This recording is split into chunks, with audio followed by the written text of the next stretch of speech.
Hola a todos. El siguiente trabajo consiste en dar un resumen del temario de la materia de psicobiología y consta de la unidad 1 a la unidad 10. Comenzamos con el cuestionamiento. ¿Qué es la genética? La genética es una rama de la biología que estudia las características y rasgos físicos y se transmite de una generación a otra. Por otra parte, la herencia es la suma de procesos por los cuales las características físicas, bioquímicas o morfológicas de los seres vivos se transmiten de progenitores a sus descendientes.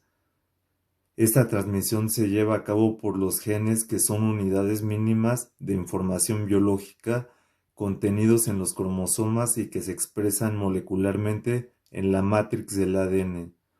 El gen es el fragmento de ADN que lleva información sobre un carácter hereditario, y el genotipo se refiere a un conjunto de genes de un individuo a sí mismo.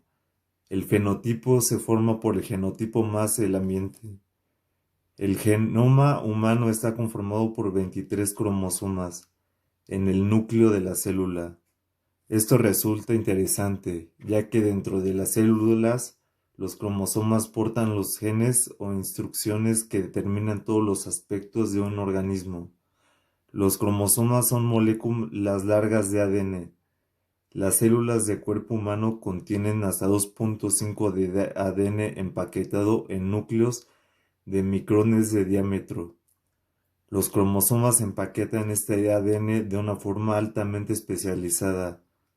Gran parte de la vida de la célula, su material genético está diluido y no se puede verse hasta antes de la división celular, en donde los cromosomas se duplican y se pueden observar.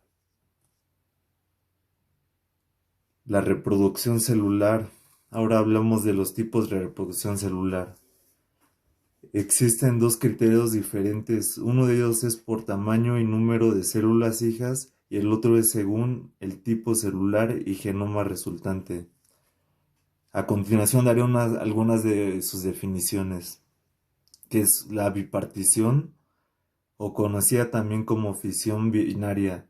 Es una forma de reproducción que se da en bacterias, levaduras, algas unicelulares y protozoos. La célula madre se divide en dos células hijas de igual tamaño. Gemación. Se forman en las células madres unos abultamientos o yemas que al crecer forman células de tamaños diferentes y al desarrollarse originan nuevos seres que pueden separarse del organismo o quedar unidos a él, iniciando así una colonia. Esporulación. El núcleo de la célula madre se divide en varias veces y rodea de citoplasma. Las células madres se rompen y se liberan numerosas esporas. El sistema nervioso. Pasemos ahora a resumir la unidad número 2, en donde hablaremos del sistema nervioso. Comenzaré por dar la definición de filogenia. Es una rama de la biología que estudia la evolución de las especies de forma global. Proviene del griego y significa generación de razas. Y ahora pasemos al sistema nervioso, que se divide en sistema nervioso central y sistema nervioso periférico. El sistema nervioso central a su vez se divide en el encéfalo, que es la parte más voluminosa. Abarca el cerebro dividido en dos hemisferios. El cerebelo, o que entrega las funciones motoras y se encuentra en la nuca, y el tallo cerebral, que es el que conecta la médula espinal al encéfalo y que a su vez está compuesto por el mesencéfalo, la protuberancia y el bulbo raquídeo. El sistema nervioso periférico se divide en el somático, el cual tiene que ver con los nervios espinales y raquídeos, y el autónomo, que se divide en el simpático y parasimpático. Con respecto a la médula espinal, es la prolongación del encéfalo que va por dentro de los huesos de la columna vertebral y a la que se conectan todas las terminaciones nerviosas del cuerpo. Tiene origen a nivel del tronco cerebral y descendiente a lo largo del canal raquídeo o canal vertebral. Se componen por 31 segmentos, combinación de neuronas y células gliales. Transmite información nerviosa del cerebro al resto del cuerpo. Los nervios espinales son 31 pares. En el cervical hay 8, en la torácica hay 12, en la lumbar 5, en la sarca 5 y en la coxígea 1. Las membranas que cubren y protegen la médula son los aracnoides, dura madre y pia madre. También existen los nervios craneales, que son 12. 5 tienen la función motora, 3 la función sensorial y 4 la motora sensorial. Y son olfatorio, oculomotor, toclear, abducens, vestibuloclear, hipogloso, accesorio óptico, trigemio facial, los faringeno y vago. Después tenemos el sistema nervioso central, es el conjunto de órganos y estructuras de control e información de cuerpo humano. Existen células altamente diferenciadas llamadas neuronas que transmiten impulsos eléctricos a lo largo de una red de terminaciones nerviosas. Transmite de energía química y eléctrica, recorre todo el cuerpo, coordinando los movimientos y acciones del cuerpo, tanto las conscientes como las reflejas, a partir de lo cual se distingue dos tipos: el somático, que son las conexiones entre las extremidades del cuerpo y el cerebro, y el autónomo, que es el que tiene acciones reflejas involuntarias. Las neuronas del sistema somático están formados por las neuronas sensitivas, que son las que llevan información. El olor es un ejemplo de los receptores sensoriales, fundamentalmente ubicadas en la cabeza, superficie corporal y extremidades, hasta el sistema nervioso central, y las neuronas motoras, que conducen los impulsos a los músculos esqueléticos para dar movimiento voluntario. Un ejemplo sería saludar con la mano, escribir. Continúo resumiendo lo que es el sistema límbico. El sistema límbico es la parte del cerebro que regula las emociones, la memoria, el hambre y los instintos sexuales, y se conforma por cuerpo calloso. Sirve como comunicación entre el hemisferio cerebral y otro, para que los dos lados del cerebro trabajen en forma conjunta y complementaria. Área septal, estructura telencefálica, regula el estado emocional, ya que inhibe zonas cerebrales responsables del proceso de la emoción. El tálamo retransmite el motor y las señales sensoriales a la corteza cerebral. El hipotálamo es el órgano endocrino y parte del diencéfalo. Las neuronas que posee no hay en otro órgano. La amígdala, centro de control de las emociones y sentimientos, controla las respuestas de satisfacción y miedo. Mesencéfalo, recoge impulsos nerviosos y datos sensoriales. Está relacionado con el proceso como la regulación del sueño y conciencia. También mantiene un buen equilibrio en el organismo. Resumiendo lo anterior, expondré la unidad 3. Comenzaré por los neuroreceptores, que son las sustancias químicas creadas por el cuerpo que transmite señales desde una neurona a otra a través de unos puntos de contacto llamados sinapsis. Cuando esto ocurre, la sustancia química se libera por las vesículas de la neurona presimpática, atraviesa el espacio simpático y actúa cambiando el potencial de acción en la neurona postsimpática. La clasificación de los neurotransmisores es aminas, aminoácidos, purinas, gases, péptidos y estéreses. ¿Qué es la homeostasis? Es la tendencia a mantener un ambiente interno estable y relativamente constante, por ejemplo, la temperatura, concentración de glucosa, etc. Continuemos con la neurona. Célula del sistema nervioso formada por un núcleo y una serie de prolongaciones, una de las cuales es más larga que las demás, y son las unidades más pequeñas del sistema nervioso. Están construidas por dendritas, que son fibras cortas que se ramifican a partir del cuerpo celular y recogen los mensajes del exterior. Axón, fibra larga que se extiende a partir del cuerpo celular, transmite el mensaje al exterior. Meliandina, proporciona aislamiento e incrementa la velocidad del mensaje o el impulso. Ahora proseguiré a describir brevemente lo que es el sistema endocrino. Es el conjunto de glándulas de secreción interna. Sus componentes son órganos que segregan hormonas, las cuales son vertidas en el torrente sanguíneo y se encargan de regular diversas funciones del cuerpo. Las hormonas organizan el sistema nervioso y tejidos corporales. Pubertad, aumento de hormonas. También activan la conducta como estados de alerta, somnolencia, excitabilidad, conducta sexual, concentración, agresión, estrés e incluso deseos de compañía, así como influir en el estado de ánimo para aprender y resistir enfermedades. Las partes del sistema endocrino son el hipotálamo, la hipófisis, la glándula tiroidea, las glándulas paratiroideas, las glándulas suprarrenales, la glándula pineal, los ovarios y testículos. Continuando con este trabajo, mencionaré a continuación las técnicas de investigación en psicobiología. El método experimental: recolectar datos para comprobar mediciones del comportamiento en un grupo de control.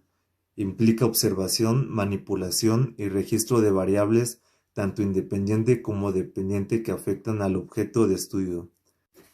Método cuasi experimental. Se derivan de estudios experimentales. Es útil para estudiar problemas en los que no se puede tener el control absoluto de las situaciones, pero se pretende tener el mayor control posible. El método selectivo se refiere a todo el proceso de investigación adoptando una determinada estrategia general que coincide posibilidades de desarrollo de cada una de sus etapas. El método observacional es saber seleccionar lo que desee analizar. También existen otras técnicas que son la histología, que es la parte de la biología que estudia la composición, estructura y característica de los tejidos. Imagenología es un radioagnóstico con medicina nuclear y radioterapia. Con ellos se obtienen imágenes del cuerpo humano con fines científicos o clínicos, como puede ser la radiología, termografía médica, endoscopía, microscopía, fotografía médica, electrocelografía. Pasemos ahora a describir las enfermedades neurodegenerativas, que son males que afectan nuestro sistema nervioso en forma progresiva y los síntomas dependen de las áreas dañadas. Alzheimer afecta fundamentalmente a personas mayores de 65 años. Sufren de pérdida de memoria, alteraciones del lenguaje, desorientación espacial y temporal, entre otros muchos. Es la primera causa de demencia en el mundo. El mal de Parkinson es la segunda enfermedad neurodegenerativa. Las neuronas mueren selectivamente y son las que están implicadas en la producción de un químico cerebral, la dopamina, que interviene en los movimientos. Esclerosis múltiple puede llegar a aparecer en adultos jóvenes. Es una enfermedad autoinmune, por ello el sistema inmunológico daña células nerviosas sanas. Sus síntomas pueden ser fatiga, problemas de visión, sensación de entumecimiento y hormigueo. Esclerosis lateral amiotrófica. Se va perdiendo el control de los músculos. Por ello regula y se manifiesta en personas mayores a los 50 años. Una vez diagnosticados, el tiempo de vida es más de 5 años. enfermedades neuromusculares. En esta categoría se incluyen más de 100 enfermedades que causan con pérdida de fuerza en los músculos. Aunque puedan aparecer en cualquier edad, se dice que el 50% aparecen en la infancia. Entre ellas están el síndrome de Guillain-Barré, enfermedad de Huntington, demencia de los cuerpos de Lewy, parálisis de Bell, etc. Resulta importante también mencionar a las etiologías de trastornos mentales. Comenzaré por definir la etiología. Deriva del griego aetiología, que significa dar una razón para, y es la ciencia del estudio y análisis de las causas o procedencia de las cosas. Este concepto se usa por lo regular en medicina. Los principales tipos de etiología o causas de los trastornos de la salud son muy variados y son los siguientes. La infecciosa va en relación a la colonización de microorganismos con los virus, bacterias, parásitos y hongos. Tumoral. La etiología tumoral corresponde a síntomas y manifestaciones que se relacionan con la presencia de tumores, ya sean malignos o benignos. Autoinmune. Se desarrollan anticuerpos contra determinados tejidos, lo que lleva a su deterioro. Por ejemplo, artritis reumatoidea y psoriasis y lupus. Degenerativas. Se originan por el desgaste de los tejidos. Postraumática. Una causa común de las afecciones de la salud son los traumatismos por caídas y golpes. Estos llevan consecuencias que están directamente relacionadas con su gravedad, laboral u ocupacional. Las posturas y esfuerzos que llevan a cabo una persona en relación con la ejecución de su actividad laboral pueden ocasionarles lesiones que son conocidas como enfermedades ocupacionales. Esta etiología incluye también los accidentes laborales.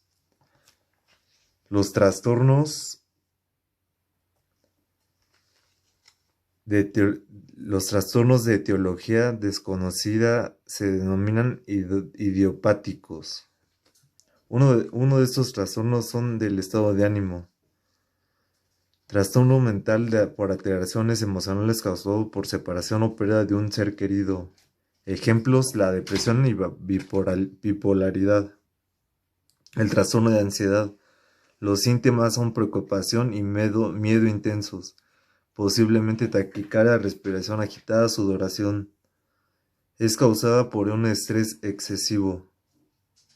Trastornos psicóticos. Sucede cuando una persona pierde contacto con la realidad. Algunas enfermedades psicóticas son las delirantes y las breves. En la esquizofrenia aún no se puede definir cuál es el elemento definitorio que ocasiona que una persona sea más propensa que otra. Padecer esquizofrenia existen diversos factores que en conjunto contribuyeron a la aparición de esta enfermedad. Dichos factores es la genética, que algún familiar haya tenido o tenga esta enfermedad, el uso de drogas psicoactivas, alcoholismo o tabaquismo, complicaciones en el embarazo. En la esquizofrenia las alteraciones mantienen durante 6 o más meses.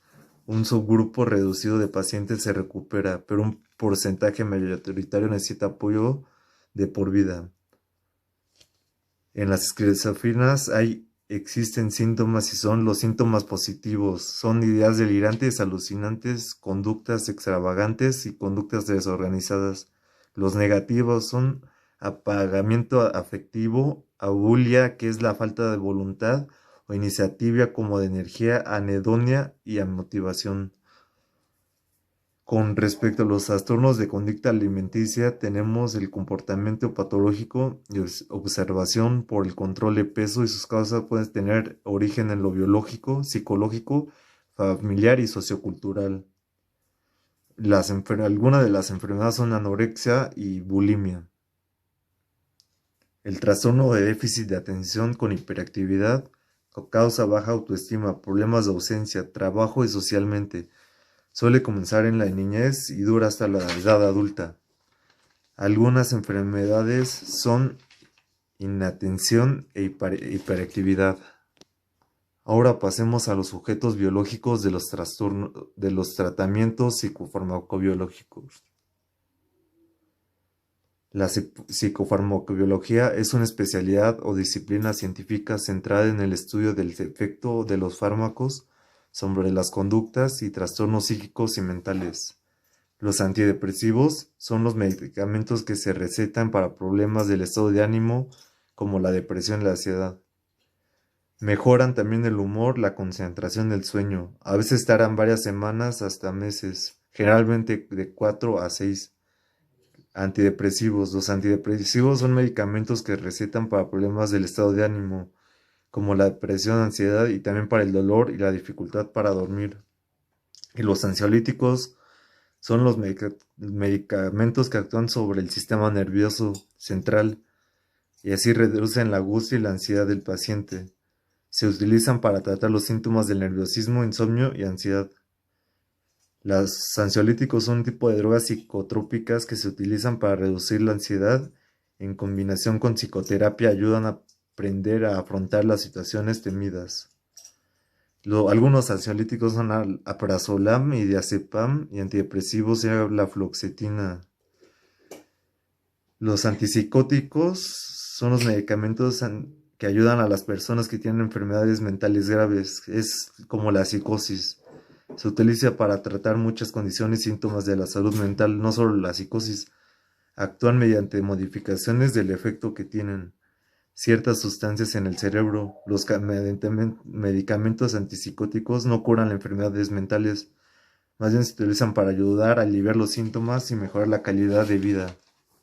Introductores del sueño hipnóticos. Los fármacos somníferos e hipnóticos son drogas psicotrópicas psicoactivas que inducen somnolencia y sueño. Los hipnóticos utilizados en anestesia son barbitúricos, el penostal es el más utilizado, propofol, etomiadato y ketamina. ¿Para qué sirven los hipnóticos? Para la hipertensión, para la ansiedad, para el insomnio, para la anemia. ¿Qué medicamentos son los más recetados para los antimoniados? Glucatime y pentosam. Abrigam, Pradaxa, Afigam, Eliquis. Omeprazol, lorazepam y rabepara. Y este es el fin de la presentación de psicobiología del comportamiento. Gracias.